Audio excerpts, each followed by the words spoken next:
इससे पहले वाला लेक्चर अगर नहीं देखा ह्यूमन आई का तो उसे देख लेना, ठीक है। चलो आज बात करेंगे, आज बात करेंगे कि देखो बेटा होता क्या है कि जो चीज़ें, देखो आंखें कमज़ोर होने का कारण क्या है।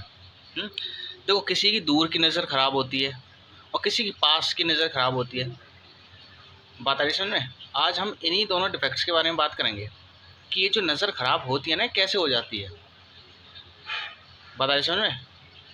कुछ लोग कैसे होते हैं, अगर दूर ऑब्जेक्ट रखा हुआ है तो उसे साफ नहीं देख पाएंगे, उसे जब पास लेकर आते हैं ऑब्जेक्ट को तब जाकर उसे साफ तरीके से देख पाते हैं। और कुछ लोग ऐसे होते हैं जिन्हें पास की चीज़ें धुंधली नज़र आती हैं, जब वो उसे थोड़ा सा दूर करते हैं तब जाकर उन्हें साफ साफ नज़र आती है। तो ऐसा क्यों होता है इसके बारे में आज बात कर लेंगे, ठीक है। देखो बेटा, देखो चैनल का नाम है बड़े आइंस्टीन, जिन्होंने सब्सक्राइब नहीं किया वो सब्सक्राइब कर लेना, ठीक है। तो सबसे पहले बात करते हैं मायोपिया की, सबसे पहले बात करते हैं मायोपिया की। ओके, तो देखो मायोपिया ये एक डिफेक्ट है, ठीक है। ये आँख का क्या है, ये आँख का डिफेक्ट है। अच्छा, अब इस मायोपिया में होता क्या है बेटा, देखो मायोपिया ऐसी बीमारी है जिसमें दूर की चीज़ें साफ नहीं दिखाई देती, जिसमें दूर की चीज़ें साफ नहीं दिखाई देती। बात आ रही समझ में। और एक होता है हाइपरमेट्रोपिया, एक होता है हाइपरमेट्रोपिया, इसमें पास की चीज़ें दिखाई नहीं देती, दूर की साफ साफ दिखाई देंगी लेकिन पास की दिखाई नहीं देती, ठीक है। तो काम करो,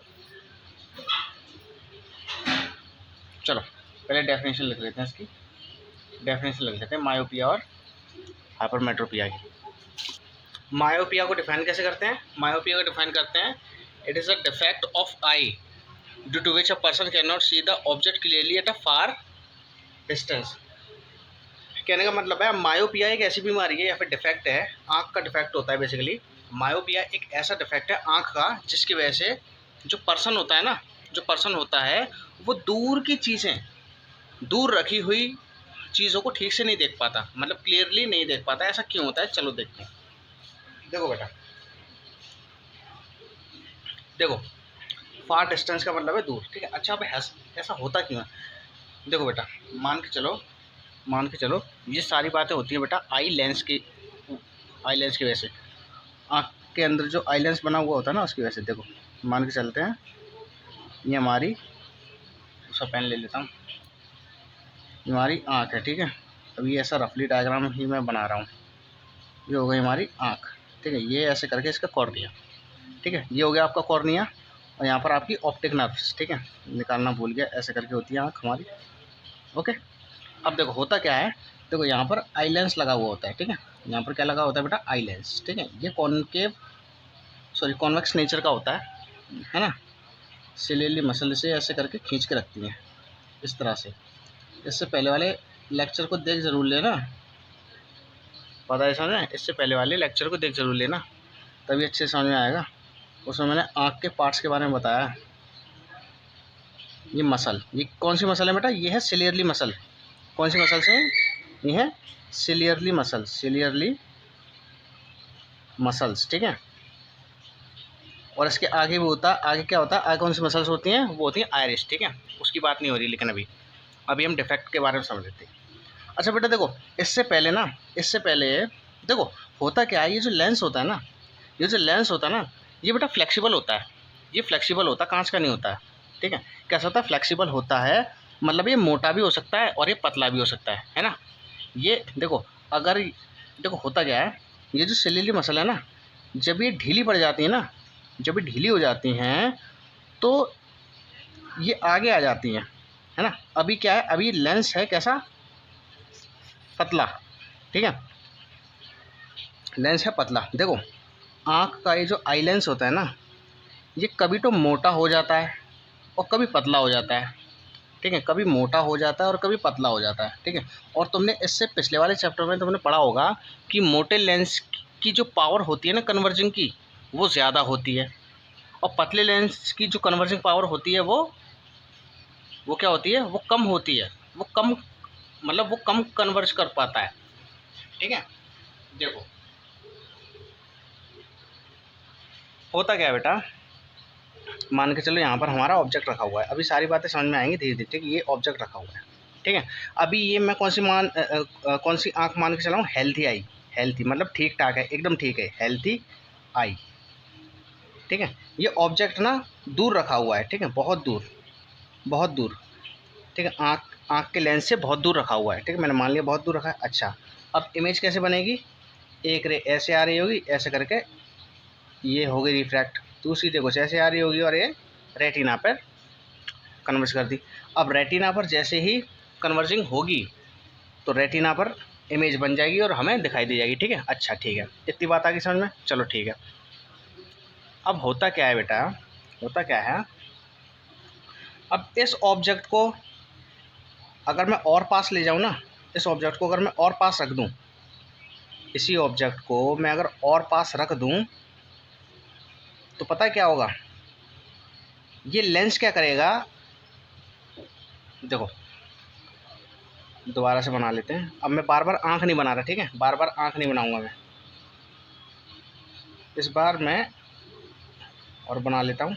ये लेंस हो गया, ठीक है, इसकी ये उसे ले ली मसर और ये पीछे रेटिना, ओके, ऐसे समझो, ठीक है। अब मैं इस ऑब्जेक्ट को थोड़ा पास रख देता हूँ, मैं इस ऑब्जेक्ट को थोड़ा पास रख देता हूँ, जैसे पास रखूँगा, अब देखो जो अच्छी आँख होती है वो तो दूर का रखा हुआ भी अच्छी तरह से देख लेती, पास का रखा हुआ भी, ऐसे ये पास का रखा हुआ भी देख लीजिए, ऐसे करके रेटिना पे इमेज बन गई ना।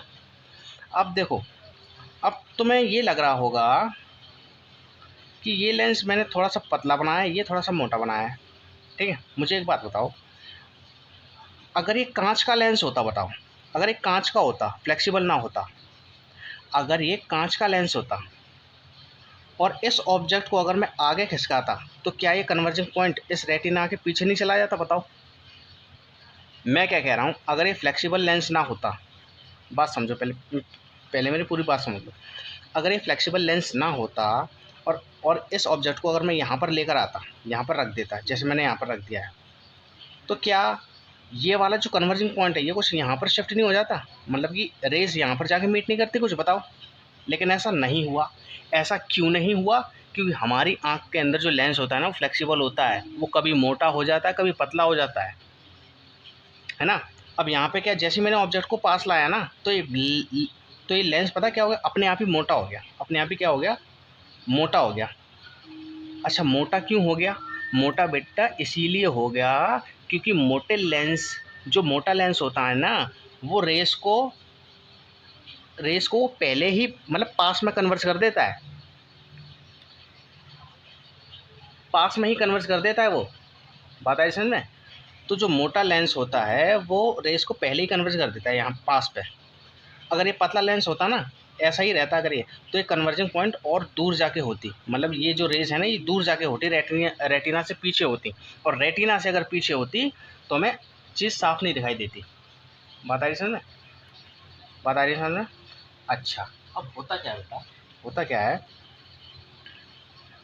देखो जितना ज़्यादा लेंस मोटा होगा, जितना ज़्यादा लेंस मोटा होगा उतना ही पास में कन्वर्ट कर देगा रेस को, है ना। और जितना ज़्यादा लेंस पतला होगा, जितना ज़्यादा पतला होगा उतनी ही कन्वर्जिंग दूर होगी बेटा, उतनी ही कन्वर्जिंग दूर होगी। बात आई समझ में। तो मोटा लेंस इसीलिए हो जाता है ताकि जो रेटिना पर इमेज बन रही है वो रेटिना पर ही बने, कन्वर्ज रेटिना पर ही हो। अब वहीं अगर मैं इस ऑब्जेक्ट को पीछे ले जाऊंगा, अब बात समझना, अब वहीं अगर इस ऑब्जेक्ट को अगर मैं पीछे ले जाऊं तो ये लेंस क्या होगा, तो ये लेंस ऐसा ही नहीं बना रहेगा, अगर कांच का होता तो ऐसा ही बना रहता। अगर ये कांच का, देखो अगर ये कांच का लेंस होता है ऐसे ही मोटा, और अगर मैं इसे पीछे ले आता तो ये कन्वर्जिंग पॉइंट कहाँ आ जाता है, यहाँ पर, बताओ। तो रेटिना पर तो बनती नहीं इमेज, रेटिना पर नहीं बनती ना इमेज। अब क्योंकि ये फ्लेक्सिबल है तो जैसे ही मैं इसे पीछे लेकर गया तो ये लेंस क्या हो गया, अब क्योंकि हमारे दिमाग को पता है कि भैया अगर ऑब्जेक्ट को पीछे लेकर जाएंगे तो जाहिर सी बात है कन्वर्जिंग पॉइंट भी यहाँ पर आने लगेगा, ऐसे करके, है ना। देखो ये ऑब्जेक्ट और कन्वर्जिंग पॉइंट, जैसे ही ऑब्जेक्ट को पीछे लेकर जाऊँगा कन्वर्जिंग पॉइंट यहाँ पर आ जाएगा, है ना, यहाँ पर आ जाएगा। तो हमारे दिमाग ने क्या किया कि नहीं भाई इससे काम नहीं चलेगा। मतलब कि इमेज जो कन्वर्जिंग हो रही है वो कुछ यहाँ पर हो रही है, तो अब दिमाग ये चाहेगा कि ये कन्वर्जिंग दोबारा यहीं पर हो, और यहीं पर कन्वर्जिंग करने के लिए मतलब दूर कन्वर्ज करने के लिए लेंस का पतला होना ज़रूरी है। मेरी बात को ध्यान से समझ लो। तो ये लेंस क्या हो जाएगा, फिर दोबारा से ऐसे करके पतला हो जाएगा। पतला क्यों हो जाएगा, क्योंकि उसे दूर कन्वर्ज करना है। दूर कन्वर्ज क्यों क्यों करना है, क्योंकि मोटे लेंस की वजह से वो अंदर ही कन्वर्ज हो रही है, और अंदर कन्वर्ज होने की वजह से इमेज नहीं दिख पा रही है साफ, क्योंकि इमेज तो रेटिना पर साफ दिखती है ना। बात आई कि नहीं आई समझ में? नहीं समझ में आया तो पीछे करके दोबारा देखो, ठीक है। चलो, ये चीज़ आपको समझ में आ गई, ठीक है। तो बेटा ये जो सिलियरली मसल्स होती हैं ना, ये जो सिलियरली मसल्स होती हैं, ये क्या करती हैं, हमारी फोकल लेंथ को, हमारे आई लेंस के फोकल लेंथ को एडजस्ट करती हैं, है ना। अब देखो, तुम्हें पता है जो लेंस होता है उसका फोकस पॉइंट, प्रिंसिपल एक्सिस, ये सारी चीज़ें होती हैं, ठीक है। अब देखो, मोटा लेंस होगा तो उसका फोकल पॉइंट कुछ अलग होगा, है ना। पतला लेंस होगा उसका अलग होगा। अब देखो, जो हमारा लेंस होता है कैसे होता था, देखो यहाँ पर फोकस होता था, है ना, यहीं पर तो होता था फोकस, और यहाँ पे क्या होता था, 2F होता था। ऐसा होता था कि नहीं होता था। अब वहीं मैं इस लेंस को अगर पतला कर दूं, ऐसे कर दूं, तो इसका फोकल पॉइंट यहाँ पर आ जाएगा दूर। बताइए समझ में? तो बेटा अगर इतनी बात आपको समझ में आ गई तो ठीक है, नहीं आई तो दोबारा देखो वीडियो। अच्छा, अब यहाँ से आगे की बातें चलते हैं। तो बेटा होता क्या है, ये जो सेलेली मसल्स हैं ना, यही लेंस को पतला करती हैं, यही लेंस को मोटा करती हैं, ताकि इमेज हमेशा रेटिना पर ही बने। लाइट की कन्वर्जिंग है वो हमेशा रेटिना पर ही बने। लेकिन बेटा कभी कभी क्या हो जाता है, कभी कभी होता क्या है कि ये जो हमारी जो मसल्स होते हैं ना, ये थोड़ी सी ख़राब हो जाती है। देखो अब होता क्या है, देखो जो जो लोग बहुत पास रखी हुई चीज़ को देखते रहते हैं ना, मतलब दूर की चीज़ बहुत कम देखें। देखो देखो आज का ज़माना क्या है कि लोग हमेशा फ़ोन में लगे रहते हैं, फ़ोन में लगे रहते हैं। तो उस वक्त देखो ऑब्जेक्ट पास है ना, ऑब्जेक्ट क्या है, पास है। तो दिन भर फ़ोन पे लगे रहने की वजह से होता क्या है बेटा, कि ये जो मसल्स हैं ना, ये मतलब देखो जो मसल्स हैं वो कैसी हो जाती हैं, वो थोड़ी सी ढीली हो जाती हैं। ढीली क्यों, मतलब कि अपनी पकड़ को थोड़ी सी ऐसे कर देती हैं, है ना, ढीली हो जाती हैं। ढीली होने की वजह से लेंस हो जाता है मोटा। अब मुझे एक बात बताओ, अगर किसी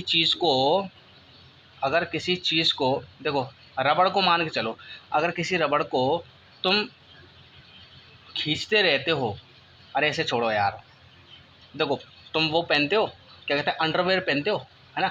अंडरवेयर हमेशा साल 6 महीने बाद ढीला क्यों हो जाता है? हाँ, साल 6 महीने बाद अंडरवेयर ढीला क्यों हो जाता है? क्योंकि बेटा नेचर ही ऐसा है। अगर किसी चीज़ को बहुत लंबे समय तक अगर तुम उसे टेंशन दोगे तो वो उसी स्टेट में रहना चाहती है फिर, है ना। ऐसे ही अगर लंबे समय तक सिलेली मसल ढीली रहेंगी तो ये हमेशा के लिए फिर ढीली रह जाती हैं। ये मसल्स जो है ना, ये हमेशा के लिए ढीली रह जाती है, क्योंकि इन पर टेंशन पड़ रही है। ज़्यादा टेंशन अगर किसी पे दोगे तो वो वैसा ही हो जाता है। बात आ रही समझ में? बात आ रही है समझ में? तो उसकी वजह से क्या होता है कि ऑब्जेक्ट को अगर पीछे ले जाओ तो ये मसल्स फिर दोबारा से खिंचती नहीं है ऊपर को, है ना, खिंचती नहीं है। अब खिंचती नहीं है तो लेंस कैसा रह जाता है, मोटा ही रह जाता है ना। तो अब मैं मायोपिया की बात कर रहा हूँ, ठीक है। अब मायोपिया की कहानी आने वाली है, ठीक है। अब मैं इसे क्या कह रहा हूँ, मैं कह रहा हूँ इसे डिफेक्टेड आई, मतलब कि ये ख़राब आँख है। ख़राब आँख क्यों है? क्योंकि इसका लेंस मोटा है और इसकी सिलेली मसल्स कैसी हो गई, ख़राब हो गई हैं, लूज़ हो गई हैं, ठीक है। अब ये बंदा क्या करेगा, अब ये बंदा जब भी किसी दूर की चीज़ों को देखेगा ना, जब भी किसी दूर की चीज़ों को जब ये बंदा देखेगा बेटा, मान के चलो फ़ोन ही रख लो या फिर कोई चीज़ भी रख लो। अब यही चीज़ अगर दूर चली जाएगी तो बेटा ये लेंस तो मोटा ही है ना। तो ये कन्वर्ज, मतलब कि ये जो कन्वर्जिंग पॉइंट है कहाँ आ जाएगा, एक्वस ह्यूमर के ही अंदर आ जाएगा, ऐसे करके, ऐसे। अब रेटिना पर तो कन्वर्ज कर नहीं रही है, तो साफ इमेज क्यों ही दिखेगी? इमेज तो साफ रेटिना पर ही दिखाई देती है, बताओ। ऐसा ही तो होता है। तो बेटा अगर सेलियरली मसल्स टाइट होती, अगर सेलियरली मसल्स अपना काम करती, तो ये लेंस कैसा हो जाता? ऑब्जेक्ट के पीछे जाने पर ये लेंस हो जाता पतला, और पतले लेंस की वजह से कन्वर्जिंग पॉइंट फिर दोबारा से कहाँ पर खिसक जाता? रेटिना पर ही खिसक जाता, है ना। अब क्योंकि ये तो मोटा ही रह गया, ये लेंस तो मोटा ही रह गया, इसे पतला करने वाला कोई है ही नहीं, है ना। इसे पतला करने वाला तो है कोई है ही नहीं, तो अगर ऑब्जेक्ट पीछे जाएगा तो कन्वर्जिंग पॉइंट भी तो पीछे जाएगा। बात आ रही है कि नहीं समझ में? आ रही है ना। तो अब ये एक तरह से कैसा बिहेव करने लगा? ये ग्लास वाले लेंस की तरह बिहेव करने लगा, है ना।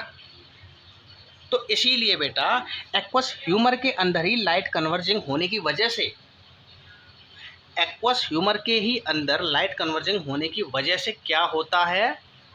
क्या होता है? इमेज क्लियर नहीं दिख पाती। बात है समझ? इमेज क्लियर नहीं दिख पाती, ठीक है। अब इसे ठीक कैसे करें वो हम नेक्स्ट वीडियो में देखेंगे। तो ये तो हो गई मायोपिया की बात, ठीक है, ये हो गई हमारी मायोपिया की बात। अब बात कर लेते हैं किसकी? हाइपरमेट्रोपिया की। अब बात कर लेते हैं हाइपरमेट्रोपिया की। तो डेफिनेशन तो मैं तुम्हें बाद में लिखवाऊंगा, पहले हाइपरमेट्रोपिया और देख लो। अभी अभी हमने किसकी बात करी? मायोपिया की। मायोपिया में क्या होता है? दूर की चीज़ कैसी दिखती है? धुंधली दिखती है। अब देखो ये दूर हो गया ना, तो दूर हो गया, अब क्योंकि लेंस तो मोटा ही रह गया, मोटे लेंस रहने की वजह से कन्वर्जिंग पॉइंट भी आगे खिसक आया, क्योंकि मोटे लेंस की जो पावर होती है ज़्यादा होती है। मोटे लेंस की पावर ज़्यादा होने से क्या मतलब है? कि कन्वर्ज पहले ही कर देगा, है ना। पावर ऑफ एकोमोडेशन भी पढ़ेंगे आगे, है ना। अभी मैं जितना पढ़ा हूँ उतना पढ़ो, ठीक है। अच्छा, ये रही मायोपिया की बात, जिसमें दूर की चीज़ें साफ नहीं दिखाई देती। अब हाइपरमेट्रोपिया। हाइपरमेट्रोपिया भी एक बीमारी है, एक डिफेक्ट है आँख का। उसमें क्या होता है? उसमें क्या कहते हैं, उसमें पास की चीज़ दिखाई नहीं देती ठीक से। मायोपिया में क्या था? दूर की चीज़ें साफ नहीं दिखाई देंगी, और हाइपरमेट्रोपिया में पास की चीज़ें साफ नहीं दिखाई देती। अब देखो पास वाली चीज़, अब देखो पास वाली चीज़ के लिए क्या होता है? कुछ लोग ऐसे होते हैं जो पास की चीज़ें बहुत कम देखते हैं, वो हमेशा दूर की ही चीज़ें देखते रहते हैं, दूर की चीज़ें, ठीक है। अभी इस वाली आँख को मानो, है ना, इस वाली आँख को दूर की चीज़ें ही देखते रहते हैं, ठीक है। देखो कारण ये नहीं है, ये थोड़ा सा एज का भी कारण होता है, ठीक है। अब ये तो बायोलॉजी पर डिपेंड है कि भाई जो सेलियरली मसल है वो कब लूज़ होंगी, कब कैसे। लेकिन वो तो मैंने थोड़े कॉमन एग्जांपल आपको बता दिए कि किस वजह से सेलियरली मसल जो होती हैं वो लूज़ होती हैं। जैसे जैसे एज बढ़ती है ना, इंसान जैसे बूढ़े होने लगते हैं, तो उसकी वजह से भी सेलियरली मसल्स लूज़ हो जाती हैं या फिर टाइट हो जाती हैं। और जो मैंने अभी तुम्हें फ़ोन वाला एग्जांपल दिया, पास की चीज़ें अगर ज़्यादा देखोगे उससे भी लूज़ हो जाती हैं। तो ये कुछ कॉमन एग्जांपल्स हैं, ठीक है। अच्छा, अब होता क्या है, मान के चलो अब ये कैसी आई है? ये हेल्थी आई है, एकदम अच्छी वाली, ठीक है, इसमें कोई डिफेक्ट नहीं है। अब हम बात करेंगे हाइपरमेट्रोपिया में। इसमें क्या होता है? पास की चीज़ें कैसी दिखती हैं? पास की चीज़ें कैसी दिखती हैं?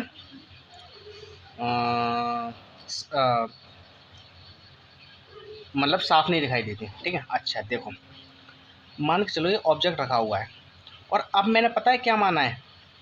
अब मैंने क्या माना है? अब मैंने ये माना है, देखो इसी आँख को ले लो, इसे हेल्थी आई, चलो अब ये हेल्थी आई थी, ठीक है, हेल्थी आई थी ये, इसीलिए जब ऑब्जेक्ट पास आ रहा था तब भी रेटिना पर कन्वर्ज हो रही थी, मतलब सेलियरली मसल्स काम कर रही थी, ठीक है। अब ये हेल्थी आई नहीं रही, अब ये कैसी हो गई? ये डिफेक्टेड आई हो गई, ये भी डिफेक्टेड आई हो गई। कैसी? डिफेक्टेड, यानी कि ख़राब हो गई है, ठीक है। अच्छा, ऑब्जेक्ट कैसे रखा है? दूर, ओके। ऑब्जेक्ट कैसा रखा है? दूर, अच्छा। अब जैसे ही अब मैंने क्योंकि इसे डिफेक्टेड आई बोला है, डिफेक्टेड आई मतलब कि इसकी सिलेली मसल कैसी हो गई हैं? हमेशा खिंची ही रहेंगी। पहले वाले केस में क्या था? लूज़ हो गई थी। इस वाले केस में क्या है? हमेशा खिंची रहती हैं, ऊपर को खींच के रखती हैं, मतलब कि लेंस को जैसा है, अब यहाँ पे पतला लेंस है तो पतला ही बना रहने देंगी। अब ये बॉडी अगर आगे आती है, ये बॉडी अगर आगे आती है तो ये कन्वर्जिंग पॉइंट भी पीछे चला जाएगा रेटिना के इस तरह से, यहाँ पर, है ना। जैसे ही ये ऑब्जेक्ट आगे आएगा तो शिफ्ट ये जो कन्वर्जिंग पॉइंट है ये रेटिना के बाहर चला जाएगा इस तरह से, ठीक है। अब ये ऑब्जेक्ट एंड ये कन्वर्जिंग पॉइंट। ऐसा क्यों हो रहा है? क्योंकि सिलियरी मसल खिंची रह गई हैं, लेंस मोटा नहीं हो पा रहा है। लेंस अगर मोटा हो तो वो पहले ही कन्वर्ज कर दे, रेटिना पर कन्वर्ज कर दे, बट लेंस तो मोटा है नहीं हमारा, ठीक है। तो अगर मैं इस ऑब्जेक्ट को यहाँ पर रखूँगा ना, यहाँ पर रखूँगा तो ये पीछे कन्वर्ज हो जाएंगे, ऐसे करके पीछे कन्वर्ज हो जाएंगी। अगर ये सिलियरी मसल ठीक होती तो ये क्या हो जाती, ये लूज़ हो जाती, ऑब्जेक्ट को पास लाने पर ये लूज़ हो जाती, ऑब्जेक्ट को पास लाने पर लूज़ हो जाती, और लूज़ होने की वजह से लेंस हो जाता मोटा। और मोटे लेंस की क्या प्रॉपर्टी है कि वो पहले ही कन्वर्ज कर देता है, यानी कि दूर कन्वर्ज नहीं करेगा, पहले ही, मतलब कि रेटिना पर ही कन्वर्ज कर देता। तो हाइपरमेट्रोपिया में एक्वस ह्यूमर के बाहर इमेज बनती है, इसीलिए धुंधली लगती है, और मायोपिया में एक्वस ह्यूमर के अंदर इमेज बनती है जो कि धुंधली लगती है। रेटिना पर दोनों केसेस में नहीं बनती है, ठीक है बेटा। बात आई कि नहीं आई समझ में? बहुत इंपॉर्टेंट कंसेप्ट है, ठीक है, ठीक है। अच्छा, अब चलो इसे भी जल्दी से लिख लेते हैं। डेफिनेशन देख लो, डेफिनेशन देख लो। हाइपरमेट्रोपिया क्या है? It is a defect of eye due to which a person is unable to see the object clearly at close distance। मतलब कि जो बात मैंने कही है वही है। हाइपरमेट्रोपिया आँख की ही बीमारी है, आँख का ही डिफेक्ट है, जिसकी वजह से क्या होता है, पर्सन जो होता है वो अनेबल होता है, यानी कि सक्षम नहीं होता ऑब्जेक्ट को क्लियर देखने पर, है ना। कब? जब ऑब्जेक्ट क्लोज रखा हो, क्लोज डिस्टेंस पे, यानी पास रखा हो, ठीक है बेटा। बात आई समझ में? तो बेटा अब ये डिफेक्ट जो हैं इनके लिए क्या यूज़ किया जाता है? इनके लिए चश्मा यूज़ किया जाता है। अब वो चश्मे के अंदर कौन सा लेंस होता है, किस तरह से मतलब किस तरह से लेंस, मतलब आँख के लेंस के आगे अगर कांच का लेंस लगा दो तो किस तरह से हर बार रेटिना पर ही इमेज फोकस होगी, इस बारे में हम आगे बात करेंगे। वो भी बड़ा इंटरेस्टिंग है, ठीक है। उस वीडियो को भी देखना, ठीक है। अभी के लिए बस इतना ही बहुत है कि मायोपिया क्या होता है और हाइपरमेट्रोपिया क्या होता है। मायोपिया में क्या होता है? मायोपिया में दूर की चीज़ें साफ नहीं दिखाई देती, और हाइपरमेट्रोपिया में क्या है, पास की चीज़ें साफ नहीं दिखाई देती, ठीक है। ऐसा क्यों होता है मैंने पूरी अच्छी तरह से एक्सप्लेन किया है, ठीक है। मैं फिर कह रहा हूँ तुम्हें कि जिन लोगों ने, जिन्हें समझ में आ रहा है वो ठीक है, जिन्हें नहीं समझ में आ रहा है वो पहले लाइट चैप्टर पढ़ के आओ, है ना। लाइट चैप्टर पढ़ के आओ। ओके ओके बेटा, thank you, all the very best.